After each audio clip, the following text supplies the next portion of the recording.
लीजिए सुनिए मुंशी प्रेमचंद के लिखे कथा संग्रह मानसरोवर 8 की कहानी दुस्साहस, मेरी यानी समीर गोस्वामी की आवाज में। लखनऊ के नौबस्ते मोहल्ले में एक मुंशी महकुलाल मुख्तार रहते थे। बड़े उदार, दयालु और सज्जन पुरुष थे। अपने पेशे में इतने कुशल थे कि ऐसा बिरला ही कोई मुकदमा होता था जिसमें वो किसी न किसी पक्ष की ओर से न रखे जाते हों। साधु संतों से भी उन्हें प्रेम था। उनके सत्संग से उन्होंने कुछ तत्वज्ञान और कुछ गांजे चरस का अभ्यास प्राप्त कर लिया था। रही शराब, ये उनकी कुल प्रथा थी। शराब के नशे में वो कानूनी मसौदे खूब लिखते थे। उनकी बुद्धि प्रज्वलित हो जाती थी। गांजे चरस का प्रभाव उनके ज्ञान पर पड़ता था। दम लगाकर वो वैराग्य और ध्यान में तल्लीन हो जाते थे। मोहल्ले वालों पर उनका बड़ा रोब था, लेकिन ये उनकी कानूनी प्रतिभा का नहीं, उनकी उदार सज्जनता का फल था। मोहल्ले के इक्के वाले, ग्वाले और कहार उनके आज्ञाकारी थे। 100 काम छोड़कर उनकी खिदमत करते थे। उनकी मद्यजनित उदारता ने सबों को वशीभूत कर लिया था। वो नित्य कचहरी से आते ही अलगू कहार के सामने 2 रुपये फेंक देते थे। कुछ कहने सुनने की जरूरत न थी, अलगू इसका आशय समझता था। शाम को शराब की 1 बोतल और कुछ गांजा तथा चरस मुंशी जी के सामने आ जाता था। बस महफिल जम जाती। यार लोग आ पहुंचते। एक ओर मुवक्किलों की कतार बैठती, दूसरी ओर सहवासियों की। वैराग्य और ज्ञान की चर्चा होने लगती। बीच बीच में मुवक्किलों से भी मुकदमे की 2-1 बातें कर लेते। 10 बजे रात को वो सभा विसर्जित होती थी। मुंशी जी अपने पेशे और इस ज्ञान चर्चा के सिवा और कोई दर्द सिर मोल न लेते थे। देश के किसी आंदोलन, किसी सभा, किसी सामाजिक सुधार से उनका संबंध न था। इस विषय में वो सच्चे विरक्त थे। बंग भंग हुआ, स्वदेशी का आंदोलन हुआ, नरम गरम दल बने, राजनीतिक सुधारों का आविर्भाव हुआ, स्वराज्य की आकांक्षा ने जन्म लिया, आत्मरक्षा की आवाजें देश में गूंजने लगीं, किंतु मुंशी जी की अविरल शांति में जरा भी विघ्न न पड़ा। अदालत और शराब के सिवाय वो संसार की सभी चीजों को माया समझते थे। सभी से उदासीन रहते थे। चिराग जल चुके थे। मुंशी मैकुलाल की सभा जम गई थी। उपासकगण जमा हो गए थे। अभी तक मदिरा देवी प्रकट न हुई थी। अलगू बाजार से न लौटा था। सब लोग बार बार उत्सुक नेत्रों से ताक रहे थे। एक आदमी बरामदे में प्रतीक्षा स्वरूप खड़ा था। 2-3 सज्जन टोह लेने के लिए सड़क पर खड़े थे, किंतु अलगू आता नजर न आता था। आज जीवन में पहला अवसर था कि मुंशी जी को इतनी इंतजार खींचनी पड़ी। उनकी प्रतीक्षाजनक उद्विग्नता ने गहरी समाधि का रूप धारण कर लिया था। न कुछ बोलते थे, न किसी ओर देखते थे। समस्त शक्तियां प्रतीक्षा बिंदु पर केंद्रीभूत हो गईं। अकस्मात सूचना मिली कि अलगू आ रहा है। मुंशी जी जाग पड़े। सहवासी गण खिल गए। आसन बदलकर संभल बैठे। उनकी आंखें अनुरक्त हो गईं। आशामय विलंब आनंद को और बढ़ा देता है। एक क्षण में अलगू आकर सामने खड़ा हो गया। मुंशी जी ने उसे डांटा नहीं। ये पहला अपराध था। इसका कुछ न कुछ कारण अवश्य होगा। दबे हुए पर उत्कंठायुक्त नेत्रों से अलगू के हाथ की ओर देखा। बोतल न थी। विस्मय हुआ, विश्वास न आया। फिर गौर से देखा, बोतल न थी। ये अप्राकृतिक घटना थी, पर इस पर उन्हें क्रोध न आया। नम्रता के साथ पूछा, बोतल कहाँ है? अलगू, आज नहीं मिली। मैकुलाल, ये क्यों? अलगू, दुकान के दोनों नाके रोके हुए सुराज वाले खड़े हैं, किसी को उधर जाने नहीं देते। अब मुंशी जी को क्रोध आया। अलगू पर नहीं, स्वराज्य वालों पर। उन्हें मेरी शराब बंद करने का क्या अधिकार है? तर्क भाव से बोले, तुमने मेरा नाम नहीं लिया। अलगू, बहुत कहा, लेकिन वहां कौन किसी की सुनता था। सभी लोग लौट आते थे, मैं भी लौट आया। मुंशी, चरस लाए?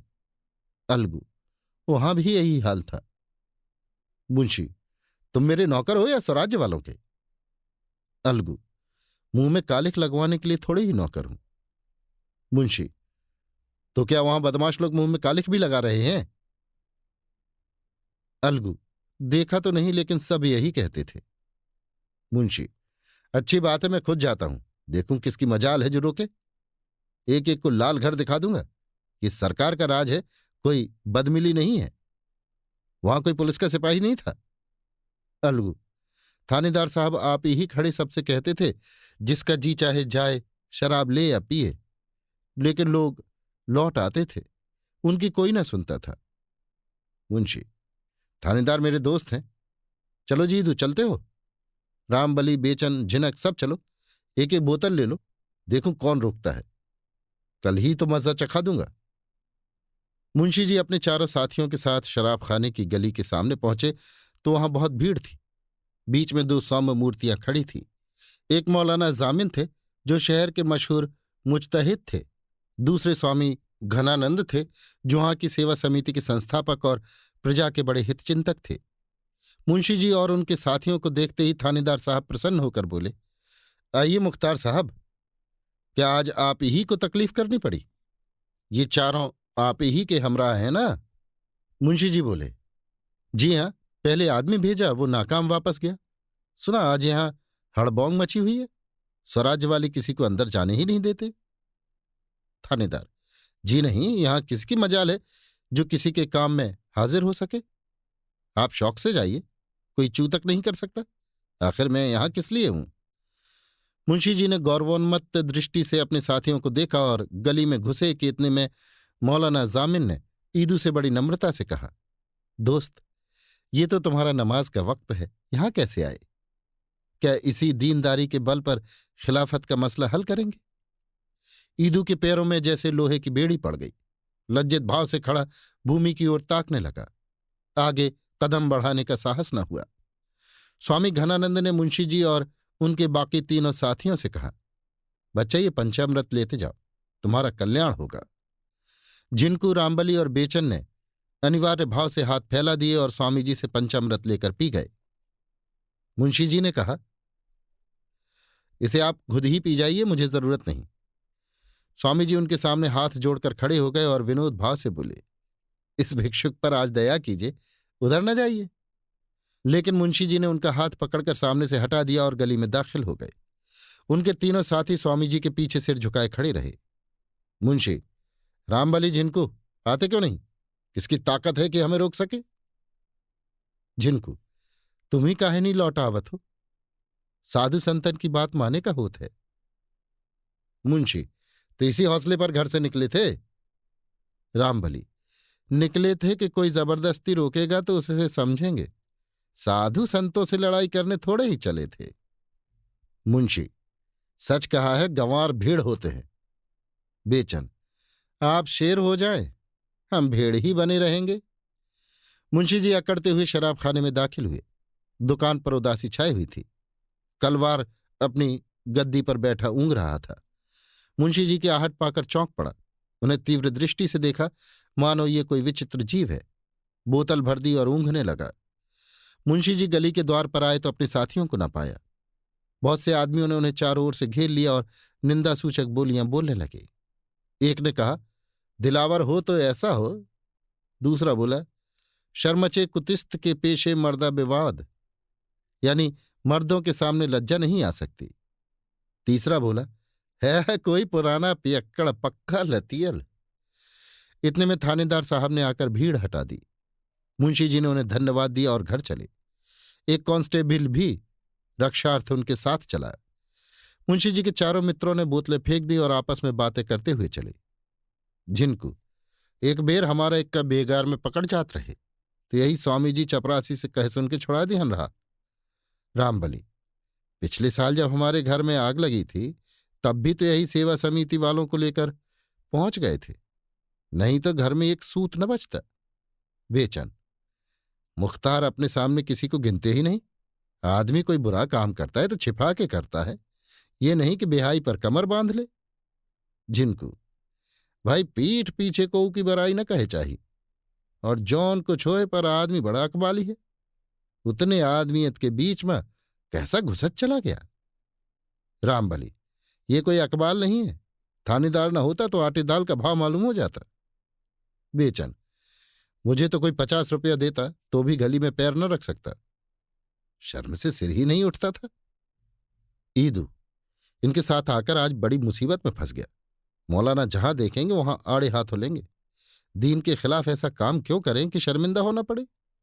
मैं तो आज मारे शर्म के गड़ गया। आज तौबा करता हूं, अब इसकी तरफ आंख उठाकर भी न देखूंगा। रामबली, शराबियों की तौबा कच्चे धागों से मजबूत नहीं होती। ईदू, अगर फिर कभी मुझे पीते देखना तो मुंह में कालिख लगा देना। बेचन, अच्छा, तो इसी बात पर आज से मैं भी छोड़ता हूं। अब पीऊं तो गौ रक्त बराबर। झिनकू, तो का हम ही सबसे पापी हन। फिर कबू जो हमका पिया देखो, बिठाए के 50 जूता लगायो। रामबली, अरे जा, अभी मुंशी जी बुलाएंगे तो कुत्ते की तरह दौड़ते हुए जाओगे। जिनको मुंशी जी के साथ बैठे देखो तो 100 जूता लगायो। जिनके बात में फर्क है उनके बाप में फर्क है। रामबली, तो भाई मैं भी कसम खाता हूं कि आज से गांठ के पैसे निकाल कर न पीऊंगा। हाँ, मुफ्त की पीने में इनकार नहीं। बेचन, गांठ के पैसे तुमने कभी खर्च किए हैं? इतने में मुंशी मैकुला लपके हुए आते दिखाई दिए।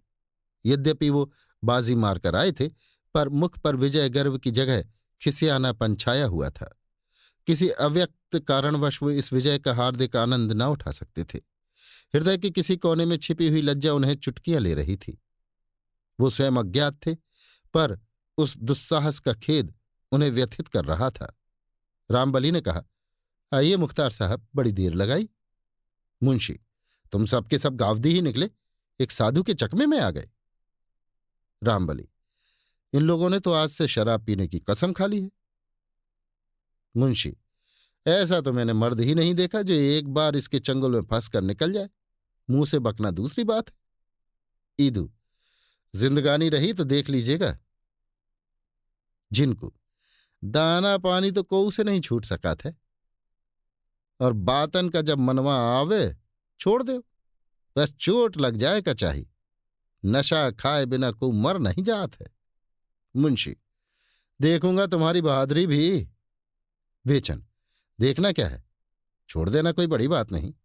यही ना होगा कि 2-4 दिन जी सुस्त रहेगा। लड़ाई में अंग्रेजों ने छोड़ दिया था, जो इसे पानी की तरह पीते हैं, तो हमारे लिए कोई मुश्किल काम नहीं। यही बातें करते हुए लोग मुख्तार साहब के मकान पर आ पहुंचे। दीवान खाने में सन्नाटा था। मुवक्किल चले गए थे। अलगू पड़ा सो रहा था। मुंशी जी मसनद पर जा बैठे और अलमारी से गिलास निकालने लगे। उन्हें अभी तक अपने साथियों की प्रतिज्ञा पर विश्वास न आता था। उन्हें पूरा यकीन था कि शराब की सुगंध और लालिमा देखते ही सबों की तौबा टूट जाएगी। जहां मैंने जरा बढ़ावा दिया, वहीं सब के सब आकर डट जाएंगे और महफिल जम जाएगी। जब ईदू सलाम करके चलने लगा और झिनकू ने अपना डंडा संभाला, तो मुंशी जी ने दोनों हाथ पकड़ लिए और बड़े मृदुल शब्दों में बोले, यारो, यो साथ छोड़ना अच्छा नहीं। आओ जरा आज इसका मजा तो चखो, खास तौर पर अच्छी है। ईदू, अब तो बात ठान ली, वो ठान ली। मुंशी, अजी आओ तो, इन बातों में क्या धरा है। ईदू, आप ही को मुबारक रहे, मुझे जाने दीजिए। झिनकू, हम तो भगवान चाही तो एक नियर न जाओ, जूता कौन खाए। ये कहकर दोनों अपने अपने हाथ छुड़ाकर चले गए। तब मुख्तार साहब ने बेचन का हाथ पकड़ा, जो बरामदे से नीचे उतर रहा था। बोले, बेचन, क्या तुम भी बेवफाई करोगे? बेचन, मैंने तो बड़ी कसम खाई है। जब एक बार इसे गौ रक्त कह चुका तो फिर इसकी ओर ताक भी नहीं सकता। कितना ही गया बीता हूं तो क्या गौ रक्त की लाज भी न रखूंगा। अब आप भी छोड़िए, कुछ दिन राम राम कीजिए, बहुत दिन तो पीते हो गए। ये कहकर वो भी सलाम करके चलता हुआ। अब अकेले रामबली रह गया। मुंशी जी ने उससे शोकातुर होकर कहा, देखो रामबली, इन सभी की बेवफाई। ये लोग ऐसे ढुलमुल होंगे मैं न जानता था। आओ, आज हम ही तुम सही, दो सच्चे दोस्त ऐसे दर्जनों कचलोहियों से अच्छे हैं। आओ बैठ जाओ। रामबली, मैं तो हाजिर ही हूं, लेकिन मैंने भी कसम खाई है कि कभी गांठ के पैसे खर्च करके न पीऊंगा। मुंशी, अजी जब तक मेरे दम में दम है, तुम जितना चाहो पियो, गम क्या है। रामबली, लेकिन आप न रहें तब ऐसा सज्जन कहां पाऊंगा। मुंशी, अजी तब देखी जाएगी, मैं आज मरा थोड़े ही जाता हूं। रामबली, जिंदगी का कोई एतबार नहीं, आप मुझसे पहले जरूर ही मरेंगे, तो उस वक्त मुझे कौन रोज पिलाएगा। तब तो छोड़ भी ना सकूंगा। इससे बेहतर है कि अभी से फिक्र करूं। मुंशी, यार ऐसी बातें करके दिल ना छोटा करो। आओ बैठ जाओ, एक ही गिलास ले लेना। रामबली, मुख्तार साहब अब ज्यादा मजबूर न कीजिए। जब ईदू और झिनकू जैसे लतियों ने कसम खा ली, जो औरतों के गहने बेच बेच पी गए और निरे मूर्ख हैं, तो मैं इतना निर्लज्ज नहीं हूं कि इसका गुलाम बना रहूं। स्वामी जी ने मेरा सर्वनाश होने से बचाया है, उनकी आज्ञा मैं किसी तरह नहीं टाल सकता। ये कहकर रामबली भी विदा हो गया। मुंशी जी ने प्याला मुंह से लगाया, लेकिन दूसरा प्याला भरने के पहले उनकी मद्यातुरता गायब हो गई थी। जीवन में ये पहला अवसर था कि उन्हें एकांत में बैठकर दवा की भांति शराब पीनी पड़ी। पहले तो सहवासियों पर झुंझलाए, दगाबाजों को मैंने सैकड़ों रुपए खिला दिए होंगे, लेकिन आज जरा सी बात पर सबके सब फिरंट हो गए। अब मैं भूत की भांति अकेला पड़ा हुआ हूं, कोई हंसने बोलने वाला नहीं। ये तो सोहबत की चीज है। जब सोहबत का आनंद ही न रहा तो पीकर खाट पर पड़ रहने से क्या फायदा। मेरा आज कितना अपमान हुआ। जब गली में घुसा हूं तो सैकड़ों ही आदमी मेरी ओर आग्नेय दृष्टि से ताक रहे थे। शराब लेकर लौटा हूं तब तो लोगों का वश चलता तो मेरी बोटियां नौच खाते। थानेदार ना होता तो घर तक आना मुश्किल था। ये अपमान और लोक निंदा किस लिए? इसलिए कि घड़ी भरकर बैठकर मुंह कड़वा करूं और कलेजा जलाऊं। कोई हंसी चुहल करने वाला तक नहीं। लोग इसे कितनी त्याज्य वस्तु समझते हैं, इसका अनुभव मुझे आज ही हुआ। नहीं तो एक सन्यासी के जरा से इशारे पर बरसों के लत्ती पियक कर यों मेरी अवहेलना न करते। बात यही है कि अंतःकरण से सभी से निषिद्ध समझते हैं। जब मेरे साथ के ग्वाले इक्केवान और कहार तक इसे त्याग सकते हैं, तो क्या मैं उनसे भी गया गुजरा हूं? इतना अपमान सहकर, जनता की निगाह में पतित होकर, सारे शहर में बदनाम होकर, नक्कू बनकर एक क्षण के लिए सिर में सुरूर पैदा कर लिया तो क्या काम किया?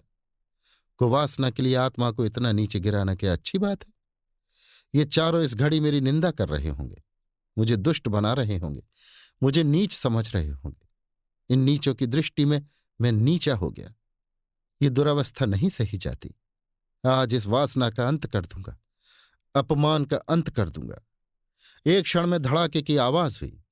अलगू चौंक कर उठा तो देखा कि मुंशी जी बरामदे में खड़े हैं और बोतल जमीन पर टूटी पड़ी है।